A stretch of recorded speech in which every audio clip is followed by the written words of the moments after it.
11 వచనం. మరి యొక్క క్రూర మృగము అన్నట్టు. అంటే ఫస్ట్ ఘట సర్పం అనేటువంటిది 12వ అధ్యాయంలో మనకు కనబడతారు. 12వ అధ్యాయంలో ఎవరు కనబడతారు? ఘట సర్పము కనబడతారు.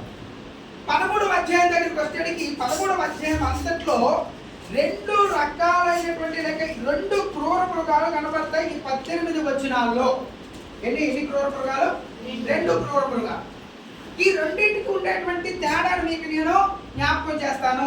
మీరు నాకు తెలుగు చాలా బాగొచ్చు కాబట్టి మీరు తప్పులన్నీ వెతుక్కుని జాగ్రత్తగా రాసుకోండి. క్రూర మృగం చూసుకుని రాసుకుంటాను అన్నాడు అంతే. ఫస్ట్ క్రూర మృగము. దీనికి ఉండేటువంటి విశేషాలు చెప్తాను.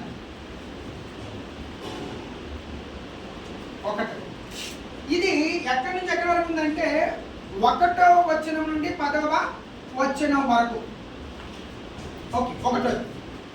రెండవది 11వ వచనం నుంచి 18వ వచనం వరకు ఉంటుంది. మీరు జాగ్రత్తగా మీరు రాసుకోవడానికి ప్రయత్నించండి. ఇది కూడా క్రూర మృగమే. 8వ వచనం నుంచి 11వ వచనం నుంచి 18వ వచనం వరకు ఉంటుంది. ఇలా మీరు డివైడ్ చేసుకోగలిగితే దాని యొక్క పరిస్థితులు మీకు అర్థం అయిపోతాయి. అమ్మా నీకు అర్థమవుతుందా? పర్లేదా? ఓకే, జాగ్రత్తగా. ఓకే, ఈ రెండింటి మధ్య ఉండేటువంటి తేడాను నేను చెప్తున్నాను, జాగ్రత్తగా వినండి. మీరు చదువుతూ ఉంటే దాంట్లో ఉండేటువంటి విశేషాలు మనం రాసేసుకోవడానికి బాగుంటుంది. ఎన్ని క్రూర మృగాలు ఉన్నాయి 13వ అధ్యాయంలో? 2 రకాలు. ఏంట్రా ఈ 2 క్రూర మృగాలకు ఉండేటువంటి వ్యత్యాసం? మొట్టమొదటి అంటే ఈ మొదటి క్రూర మృగము పెద్దది.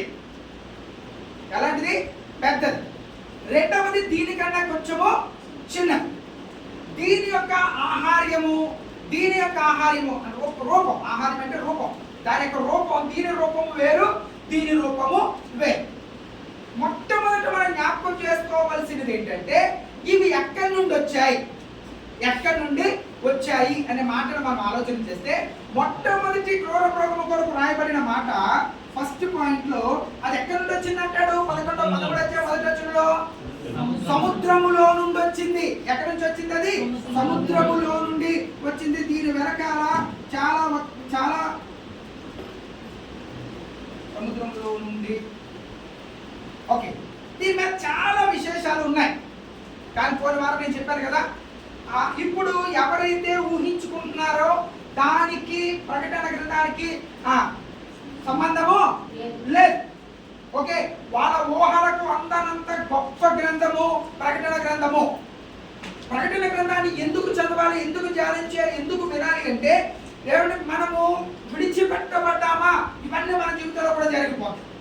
మనం దానికంటే ముందే మనం ఎక్కడికి వెళ్ళిపోవాలంటే మరణమైనా మనకు వచ్చేయాలా, లేదా యేసు ప్రభువు రెండోసారి వచ్చినప్పుడు ఆయనతో పాటు మనము ఏం చేయబడాలా? ఎత్తబడాలా. దేని కొరకు ఎత్తబడాలంటే పరదైసు కొరకు ఎత్తబడాలి. మరణమైనా లేదా పరదైసు అనే రెండింటిలో ఏదోటి రావాలి. ఆ 2 రాలేదా విడిచిపెట్టబడిన సంఘానికి జరిగేటువంటి కార్యం. 2 రకాల సంఘాలు. 2 రకాలు: ఎత్తబడిన సంఘము, విడువబడిన సంఘం. ఎత్తబడిన సంఘములో మన అభిషక్తిని ఆరాధన కేంద్రం ఉండును గాక. హల్లెలూయా. మనమందరము పరదేశులో ఉందుము గాక. 1000 ఏండ్ల పరిపాలనలో ఉందుము గాక. పరలోకములో కూడా ఉందుము గాక. పరదేశకి వెళ్ళిన వాళ్ళందరూ 1000 ఏండ్ల పరిపాలనలోనికి రారు.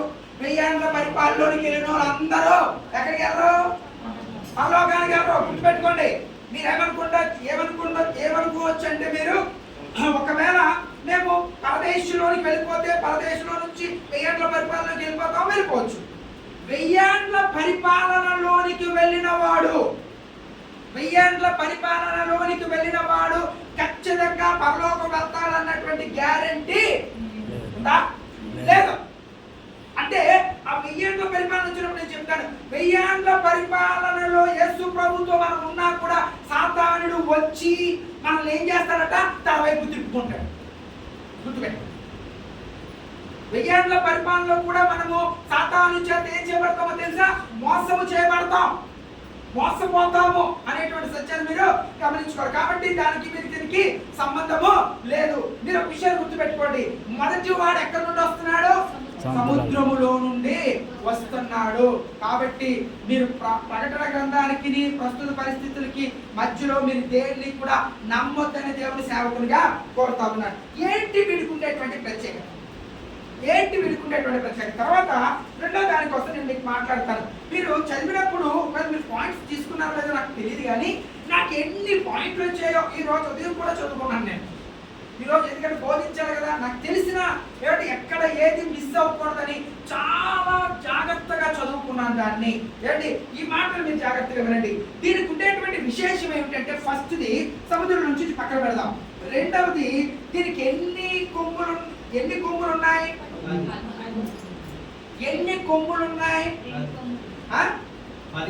10 కొమ్ములు. ఎన్ని కొమ్ములు? 10 కొమ్ములు. మొదటి వచనంలో 10 కొమ్ములు.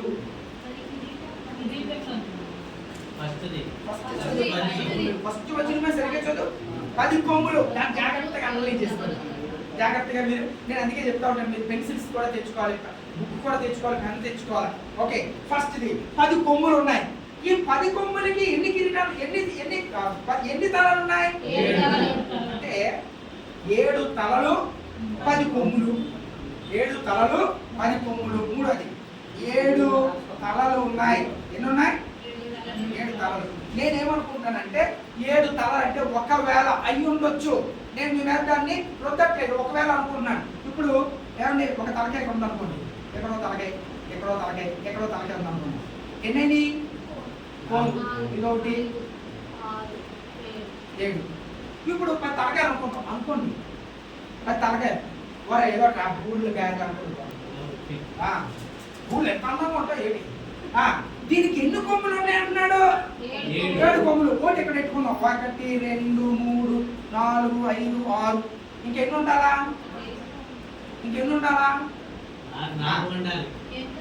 అది 7 తలలకి 10 కొమ్ములు కదమ్మా.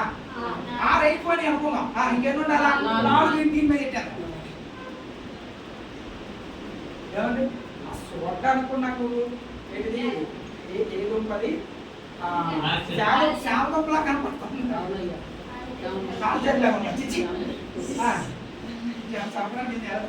ఏమండి అనుకుందాం. ఏంటి 10 తలలకి 7 తలలకి 10 కొమ్ములు ఉన్నాయి. ఇక్కడ ఇంకో విశేషం చెప్పాను, అనవసరంగా చెప్పేశాను, కానీ ఇంకో మాట చెప్తున్నాడు అక్కడ, జాగ్రత్తగా వినండి. 7 తలలు గల క్రూర మృగము సముద్రం నుండి పైకి రావడం చూశాను అంటాడు. దాని కొమ్ముల మీద 10 కిరీటాలు ఉన్నాయి. ఏంటి మూడోది, నాలుగోది ఏంటంటే 10 కొమ్ముల మీద 10 కిరీటములు. మీరు అడగచ్చు, ప్రకటన గ్రంథాన్ని ఎంత జాగ్రత్తగా రాస్తున్నాను అనుకుంటున్నారు కదా. మీరు రాసుకుంటే మంచిది, అంతే.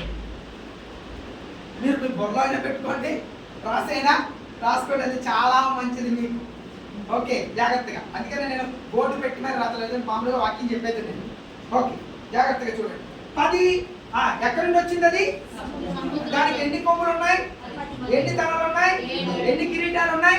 దీనికి ఉండేటువంటి ఇంకో విశేషం ఏంటో తెలుసా? ఏమంటే ఈ 10 తల, దాని 7 తలల మీద ఏమున్నదో తెలుసా?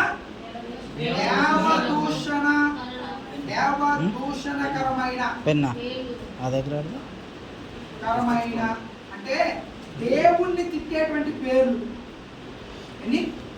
ఎన్నున్నాయి? దేని మీద కనబడుతున్నాయి? తలల మీద. అంటే నేనేమనుకుంటానంటే ఈ తలలో నుదుట్ల మీద, నుదురు ఉంటుంది చూసారండి, ఈ నుదురు మీద ఏం కనబడుతుంది? దేవదూషణకరమైన తిట్లు, అంటే దేవుణ్ణి దూషించే తిట్లు. జగన్ గారు అర్థమవుతుందండి? దేవుణ్ణి దూషించేటువంటి తిట్లు. అది సాధారణంగా మనకి ఈ సిస్టమ్ ఎక్కడ ఉంటుందో చెప్పనా? మీరు ఎప్పుడైనా మనం ప్రయాణం చేస్తున్నప్పుడు మన ముందు వెళ్తున్నటువంటి కార్లు ఎక్కుతున్నటువంటి అర్థాలు కానీ కిందన కానీ ఏదైనా రాసేటటువంటి చదువుతామా లేదా? ఆటోమేటిక్ గా ఈ మధ్యకాలంలో నేను చదివింది అబ్బో చాలా మంచిది. ఏమండి ఏంటంట, ఓయ్ నా మీద అడగరా అంటున్నాడు, రాసింది అక్కడ కారు మీద, ఓయ్ ఓయ్ నా మీద పడకరోయ్ ఏంటిది అన్నప్పుడు అనమాట. ఏమండి ఎన్ని విచిత్రమైనటువంటి మాటలు కనబడతాయో. ఆటోమేటిక్ గా మనుషులుగా మనం ఏం చేస్తామండి? దాన్ని చదువుతాము, చూస్తాము, చదువుతాము. అంటే ఇక్కడ ఈ యొక్క క్రూర మృగం కనబడుతుంది చూసారా? ఆ క్రూర మృగము చాలా విచిత్రంగా కనబడుతుంది. 7 తలలు ఉన్నాయి, 10 కొమ్ములు ఉన్నాయి. 10 కొమ్ములకి 10 కిరీటం. కొమ్ములకి కిరీటానికి ఏంటక్క? ఏమండి, 10 కిరీటాలు ఉన్నాయి. 10 కిరీటాలతో పాటుగా వాటి నుదుటి మీద కొన్ని వందల దేవదూషణకరమైనటువంటి మాటలు కనబడతా ఉన్నాయి. అంటే దాన్ని చూసినోడు ఏం చేస్తాడండి? ఆటోమేటిక్ గా వాడు చదివినప్పుడు ఆ మాటలను బట్టి వాడు చదువుతూ ఉంటే వాళ్ళు దేవుని దూషించేటువంటి ఆ మాటలన్నిటినీ వాళ్ళు గుర్తు పెట్టుకుంటారు. ఇది తర్వాత వస్తుంది, అందుకని క్లియర్ గా చెప్తున్నాను. దేవదూషణకరమైనటువంటి మాటలు కనబడతా ఉన్నాయి. అది ఒకటి. తర్వాత చూడండి, ఇంకొక విచిత్రం కనబడతా ఉంది. ఏమండి, అది దాన్ని చూసినప్పుడట మృగం ఎలా ఉందటండి? చిరుతపుడిని పోలి ఉంది. చిరుతను పోలినది. రాసుకోండి, చిరుతను పోలినది. తర్వాత దాని కాళ్ళు ఎలా ఉన్నాయట? ఎలుగుబంటి పాదాలు. ఏమంటి? ఎలుగుబంటి పాదములు. దాని నోరు ఎలా ఉందో చెప్పండి. దాని నోరు సింహపు నోరు వంటిది. సింహపు నోరు.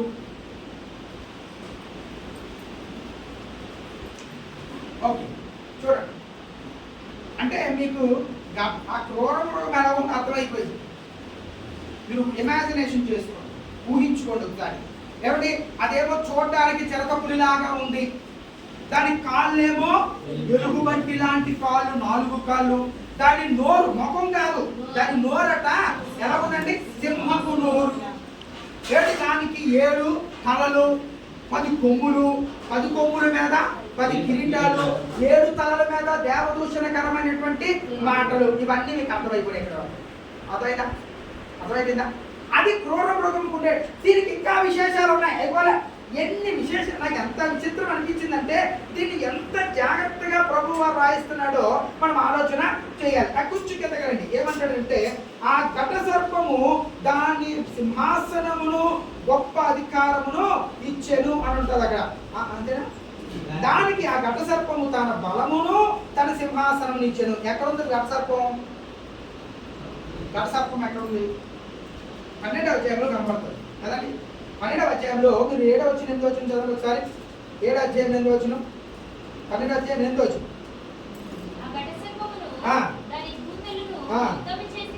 చాలండి. ఇది ఎక్కడ యుద్ధం చేసిందో తెలుసా? పరలోకం. అసలు దీనికి పరలోకంలో పని ఏంటంటే ఎప్పుడైనా ఆలోచించారా? దేవదూత అయినటువంటి మిఖాయేలు ఆ ఘట సర్పముతోను దాని దూతలతోను దాని సాతానుని కింద చెప్పేస్తాడు, అపవాదిని కింద చెప్పేస్తాడు. అంటే దానికి యుద్ధం ఎక్కడ జరిగిందండి?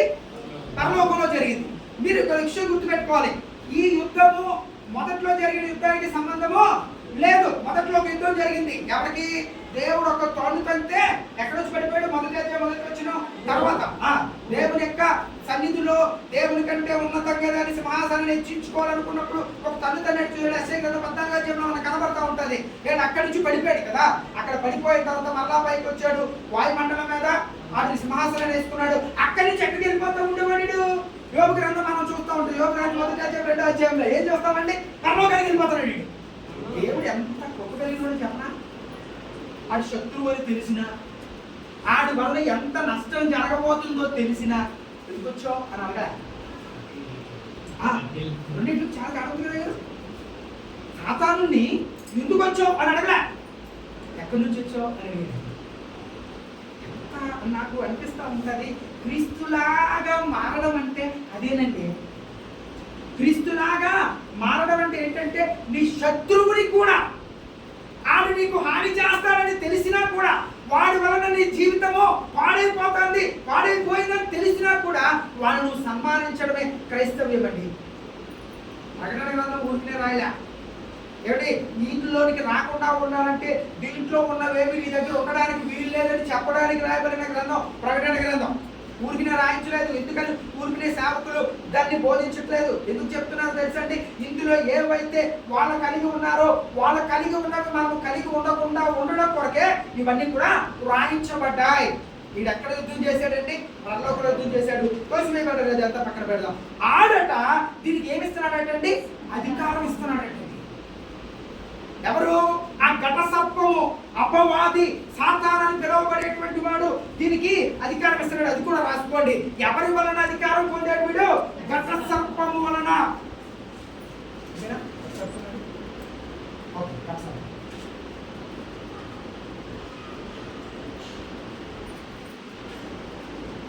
వలన ఏం పొందాడు వీడు?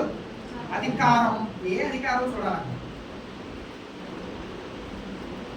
అధికారం పొందాడు. ఎలాంటి అధికారం అంటండి? చూడండి, జాగ్రత్తగా వినండి. ఆ గట్సర్పం కొరకు అక్కడ రాస్తూ అంటాడు, దానికి తన బలమును తన సింహాసనం యొక్క అధికారం. ఏ అధికారం అంటండి? బలము, అధికారం. ఇక్కడ వలన బలము, అధికారం అని కూడా రాసుకోండి. బలము. దీనికి ఇంకొక మాట చెప్తాడు. ఇంకొక మాట చెప్తాడు. చూడండి ఒకసారి. ఆ 3 వచ్చిన చదివారు. దాని తలలలో ఒక దానికి చావు దెబ్బ తగిలినట్లుండెను. అయితే ఆ చావు దెబ్బ మానిపోయేను గనుక అంటారు. దేనికి? ఘట సర్పానికి ఒకటే తలకాయ.